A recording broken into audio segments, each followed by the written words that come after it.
Hello, it's Dan here, Essex UK, USDA Zone 8B. So, standing in amongst my backyard orchard, or part of it here, and the garden really is becoming productive now. So, late July, August is not far away, very, very productive here, so that's a really good thing.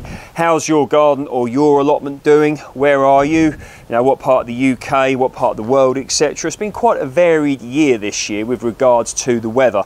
Very good for some things and not so good for others, but that's gardening, that's allotmenteering, homesteading for you, however you want to put it. So today I'm going to be going around and we're going to have a bit of a harvest. You can see some of the things I've got growing here, which will hopefully give you some ideas, and hopefully we can all dig in and just have a little bit of fun. So you heard me use the term there, dig in.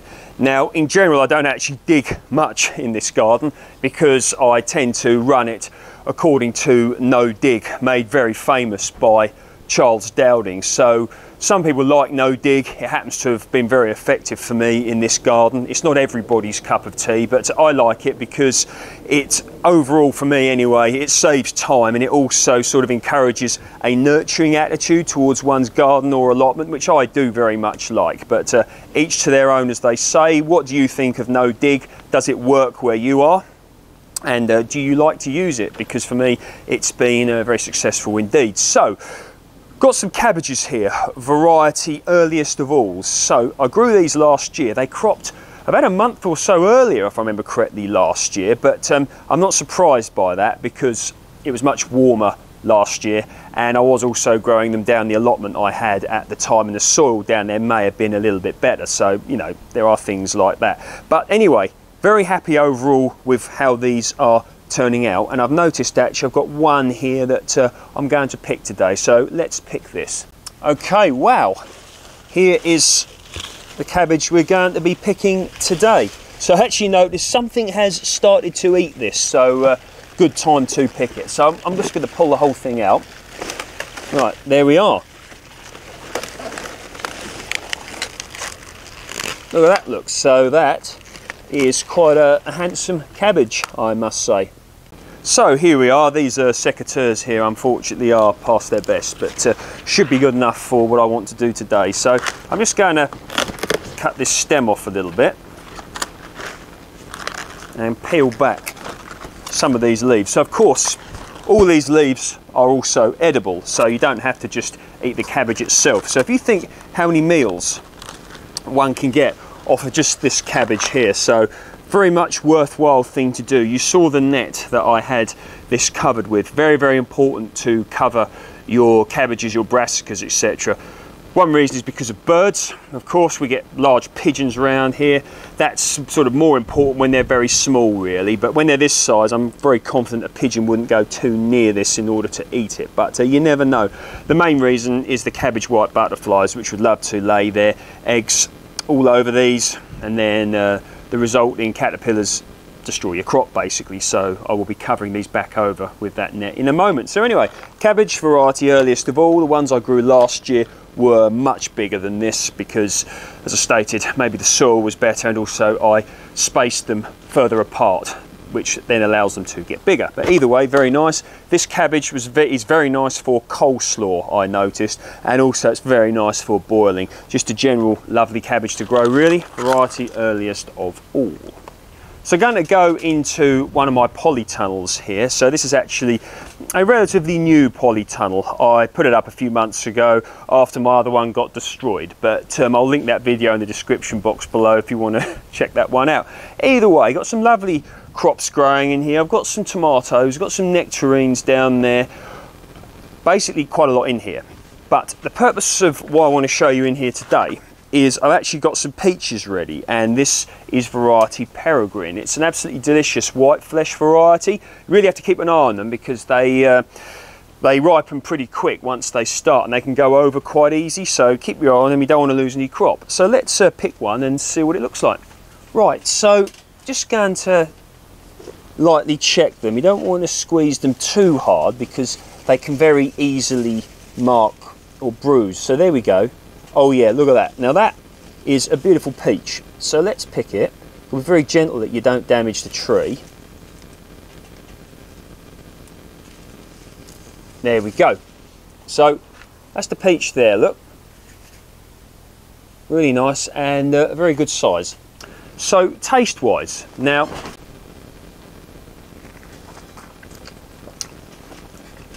yeah, I mean, taste-wise, out of this world, really.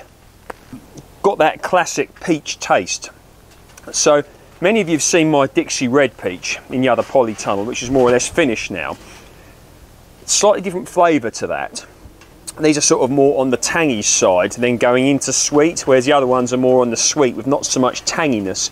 Good thing is the Dixie Red crops first, then this, the Peregrine crops next, which is great, and then might be a little bit of overlap here, but the Nectarine variety Lord Napier crops. So actually, probably if I was going to work out of weeks of the year, I could just come out into my own garden here and pick peaches or nectarines. It's probably about close to a month or so, maybe a tad or so longer, so that's very good. Worthwhile growing. Okay, so tomatoes this year, quite interesting. So got a variety here called Gardener's Delight. Many gardeners are aware of this. It's a German variety, very commonly grown. Got Big Zack here, which is the tomato which actually got the world record for the biggest tomato ever. Well, I don't think I'm going to get anywhere close to that this year, but there we are. And here, now, I've got a variety of tomato here. It's a Romanian one, and I think it's pronounced Paraditch or Paraditch.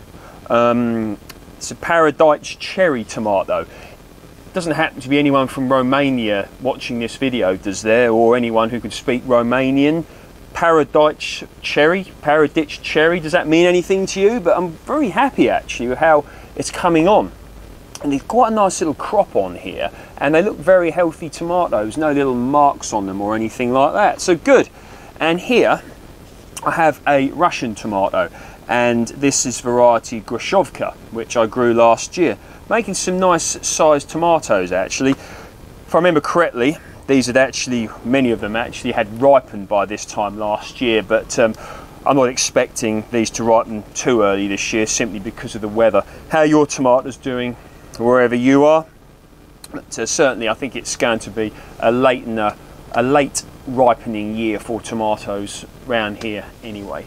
So over here in this part of the garden, you may be able to see this squash plant here. This is variety Victor Winter Squash from some home saved seed I saved a few years ago.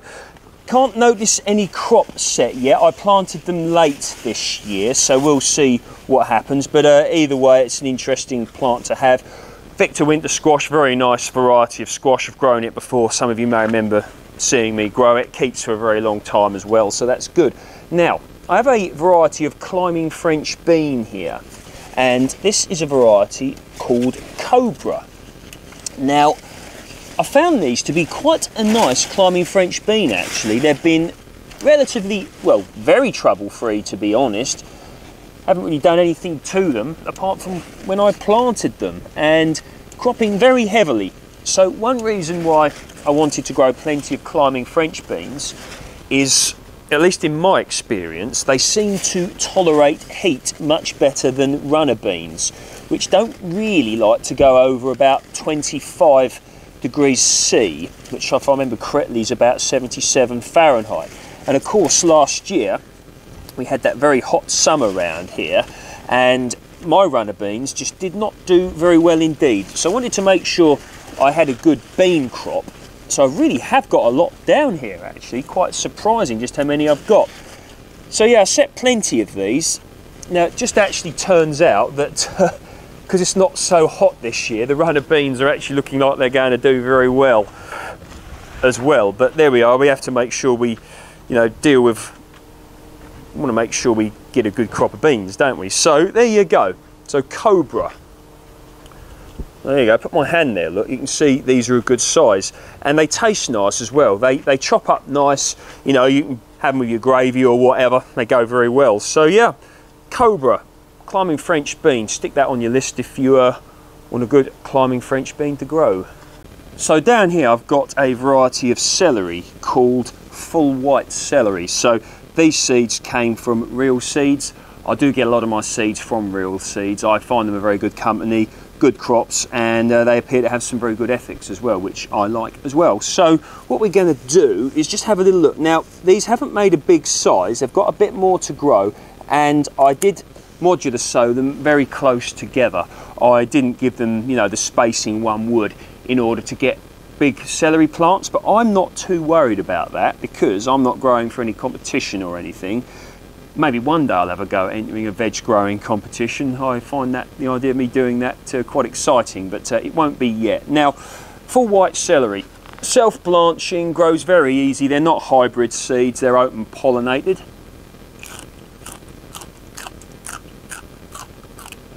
Yeah, now that's a very nice celery. Stronger taste than one would expect from, say, a shop bought one, but as far as a homegrown celery, whereas one can just literally nip out into their garden and eat,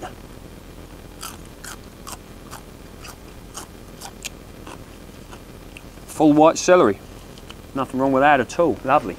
So down here, hiding behind this double red sweet corn plant, which hopefully won't be too long now till these crop. I can see the little tassels or whatever you want to call them, ears or crops, whatever, forming there. So that's wonderful. Now we're going to have a look down here at what I've got. So this here is a variety of beetroot, and it's a really nice one. It's a white albino beetroot, grown these the last few years, and these are really nice tasting beetroot. Some say they're a little bit sweeter than, say, your standard purple coloured beetroot like Boltardi or whatever. I don't know if I can say I found them much sweeter at all, but maybe some of you would. So let me know. White albino beetroot, have you noticed any difference in the flavour between that and, say, standard purple beetroot? So you can eat the tops as well. Very nutritious crop, really nice. So there have been links, or I have heard people say that beetroot can be a good athletic performance enhancer. I don't know if that's true, but maybe it's talking about some of the nutrients within certain beetroots, or all beetroots, maybe the purple ones or whatever. But if you want a nice healthy crop to grow, look into the benefits of growing beetroot. Very much worth growing, and the fact you can eat the tops as well, you can get a lovely meal out of them, so absolutely delicious. Okay, so down here I've got variety all the year round cauliflower. So let's have a cauliflower out, shall we? See, I've got them protected underneath this natural cover, which I got sent from Andermatt, which is this is natural, so biodegradable and also very durable. So you might want to look into that. Now here,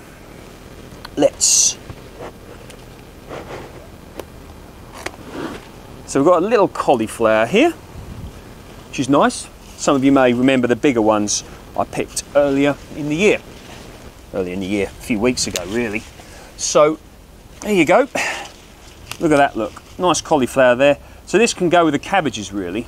If I was going to want to store them for a while, you know, you can remove a few leaves, but you could sort of keep some of the leaves over like that, just to keep it a little bit on the fresher side, maybe a little bit of string or an elastic band to tie it. But yeah, cauliflower, nice little cauliflower there. So there we go, there's plenty more I could show you, but you can see the weather's not too good, starting to rain a little bit, you know, just for a change at the moment. But another peach here. Okay, there's a little harvest. Hope you enjoyed that video. See you in the next one.